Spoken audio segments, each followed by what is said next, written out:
Trekkies.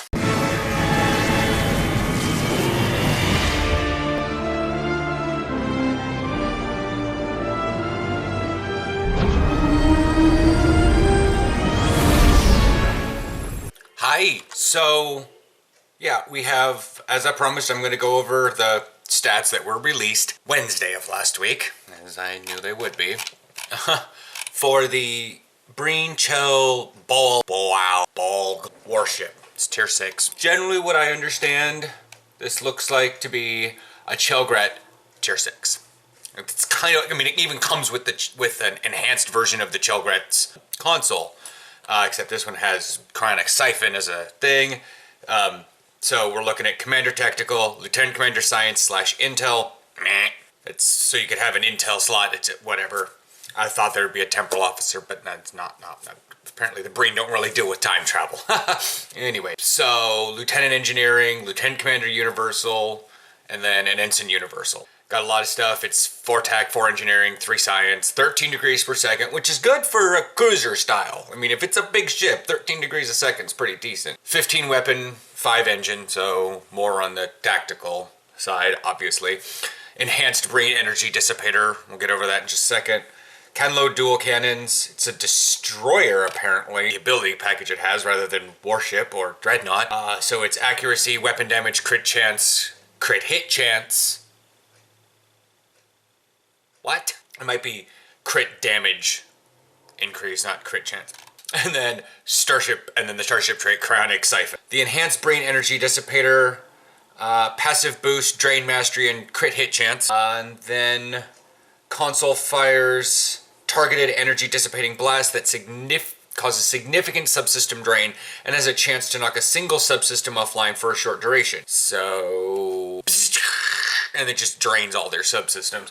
It doesn't actually drain. I mean, it says drain, but drain mastery, but I don't think it gives it to you. So it's not what people would think of as a drain. It's an energy dissipator, not an energy siphon. Console mod can be equipped on any Breen ship, but it does qualify as the set bonus. So if you had if you kind of came in a little late and you have, like me, with the Breen ships, because the previous ones are difficult to get and I didn't want to do it.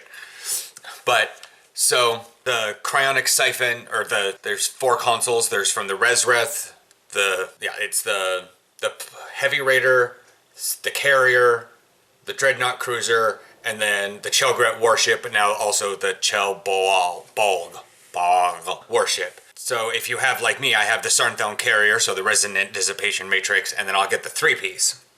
The piece bonus is Drain Expertise, Control Expertise, which is a great 2-piece for most anybody. It's typically Science. Super cooled weapon arrays. I'll actually get this one now. Minus weapon power cost. That's always good, especially when you couple this with Polaron and you throw the Dominion set on it. I mean, you can throw the Breen set on it too, but the Dominion set works well. The 4-piece, if you have the Pleshbreck Heavy Raider, or just wait till next year because they'll probably make a tier 6 version of that.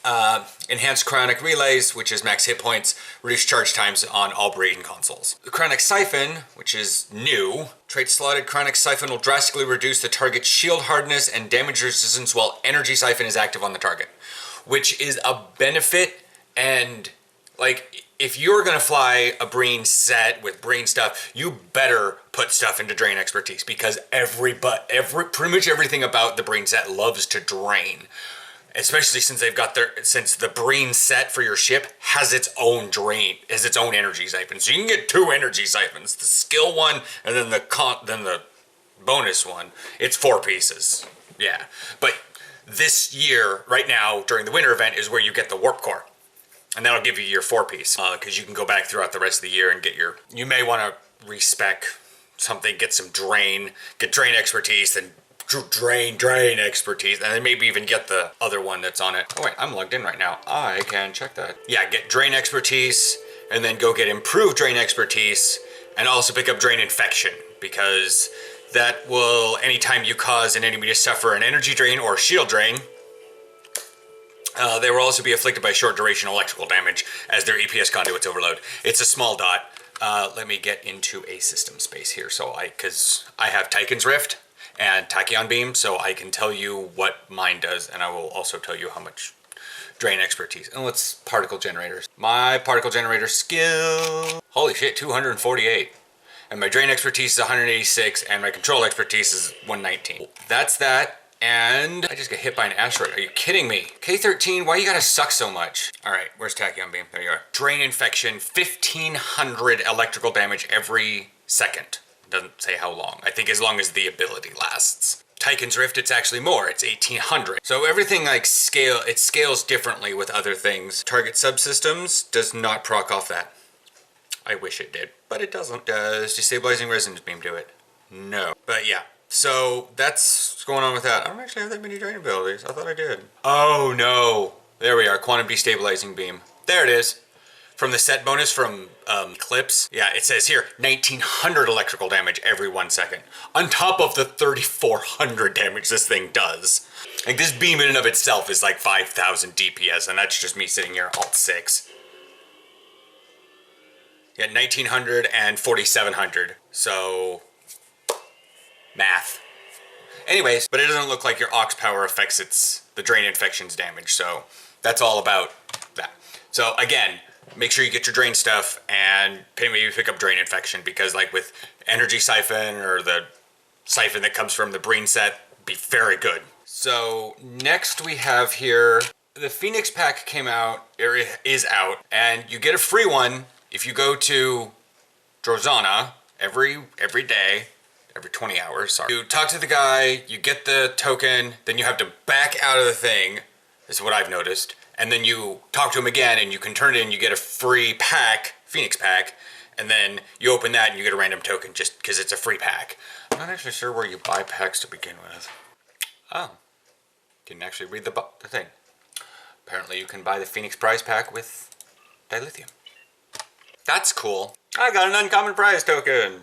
I bought one because I have a lot of dilithium. At this right now, since I have nothing else to do, Phoenix Tech upgrade. Throw that in R&D. Anyways, so they got the Phoenix one, which allows you to do previous holiday event ships, but like the R&D ships, they, you know, every time they bring out a new R&D pack, they put a ship in it or they bring out the ship again, because I know the Anorex came out twice, whichever one that came with. The R&D pack that came with, the Anorex came out twice, but the most recent one had a different ship in it. And so this, which will be on the 8th, all the way to January 5th. You've got about a month to do this. An additional bonus when opening R&D development pack. Or R&D packs. When you purchase a research and development pack from the C-Store and open it, you'll receive either 10 Lobi or a special requisition choice pack, tier 6 promotional choice pack. Once you open that, you'll get the little drop down. Do you want to get the Anorex, like I have? The Elachi Seshar Intel Dreadnought Cruiser, the Elachi Seshar Command Dreadnought Cruiser. I think the Command one's the one that splits. They might both split, I'm not sure. Commander Engineering, Lieutenant Commander Universal Tactical, something like that. But it's a Dreadnought Cruiser, so we'll have, one has an Intel slot, one has a command slot for bridge officers. You can have a Jem'Hadar Strike Ship, tier 6. Jem'Hadar Recon Ship, tier 6, all of these are tier 6, just letting you know. And then the Special Requisition Pack, which will kind of be its own thing, because it has to open up based on your faction. So, open up one of these ships below, depending on, opens up to one of the, you'll get the box, and you'll get the Temporal Light Cruiser tier 6, which is the Constitution class, the D7 Temporal Battle Cruiser, Klingons only, obviously, and if you're a Romulan, doesn't matter which side you pick, you're getting the Solis Warbird. Now this is a tier 6. I heard someone say that that's not a tier 6 Talis. I researched it. I don't know how, I don't get it. I did not realize that the Talis is like your starter ship. So a tier 6 at that point I have 1 engineering, 1 tactical, 1 science console slot to something that has a butt ton of console slots. Like it could have gone into any configuration, still been a tier 6 and it looks like an escort at tier 6. The Constitution obviously is a Constitution class. It's just tier 6, has a trait. You can look those up before. The ships have been out before. And it says only newly purchased research development packs will offer the chance Special Requisition Choice Pack tier 6 promotional instruction. Holy shit, this They are 300 Zen. I'm going over this again. They're 300 Zen or 1,000 for 4. Now you don't get like a pack and then open up and you just get 4 for 1,000 when you buy the 4-pack, the bundle. You spend 1,000, so it's 4 for 1,000 instead of 4 for 1,200. What this will include on top of, so when you buy it, you'll get basically a box, and it says you open that, and it's 10 lobi or a ship, and then the research pack. What the research pack has in it is 15 common, uncommon, very rare, or very rare R&D materials, then 15 uncommon, rare, very rare R&D materials, 6 rare or very rare R&D materials, 4 very rare R&D materials. If you understand dice, you can literally get 40 very rare R&D materials because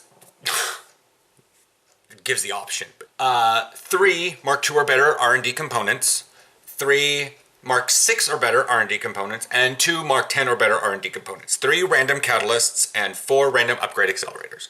But as is, I mean, those are benefit, but as is right now, like I said, I keep getting the Phoenix tokens, and I was upgrading some things that I was like, oh, I don't really have it. No, I'm gonna wait for an R&D weekend because these things get 51,000 right now, and I'm like, I'm gonna wait for 100,000 because I don't need to upgrade things that much or that badly. Some people need to just like, I need to mark 14 gold, yellow, whatever color that is. But like, yeah. And finally, what I've seen put out today is Tales from K13 Part 3. Even if it has Esri Dax in it, even if it has the Aventine, Avesta, if it has that, I don't really want to read it. It's just so long and I don't care that much, even though apparently Esri uses her past life history, past memories to calm the Klingons down or something. I like perused it so I have an idea what it's about, but I'm just like, oh, that's that.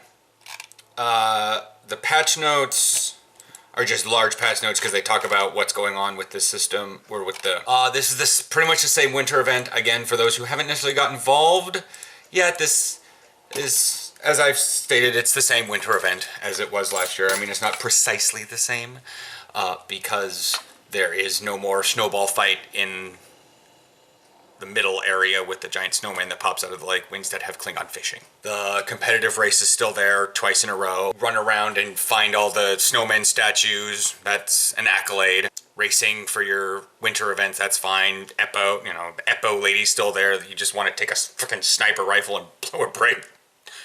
Just, I can't handle that lady's voice. Tides of Ice is still there. Cones of Conduct is still there. I saw someone in Zone chat, because I turned it on momentarily to see if people were talking about how they were failing Tides of Ice. And people were talking about, is this the same as last year? It doesn't look like the same as last year. I'm thinking like, this is literally the same map.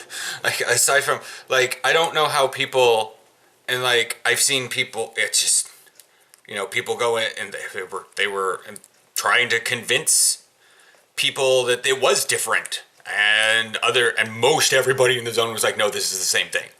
There is one event different. And I don't know. So yeah, that's all for this week. And so what else? Anything? Like I said, I'm at 240 of 1,000. I'm basically a quarter of the way there. So yeah, I will chit chat with you guys next week, 13th. Don't know what difference is going to be happening. I will not have my ship by then. So yeah, I'll catch y'all later. Maybe a weekend. What's the calendar say? Here's Winter Wonderland. We just got done with a research upgrade weekend. Dang. There's nothing actually on the calendar. Hearts and Minds is coming up, but that's not until January. Because there's a Friday the 13th bonus experience event, and then the 7-year anniversary starts February 2nd. All right, I'll check you guys next week. Bye.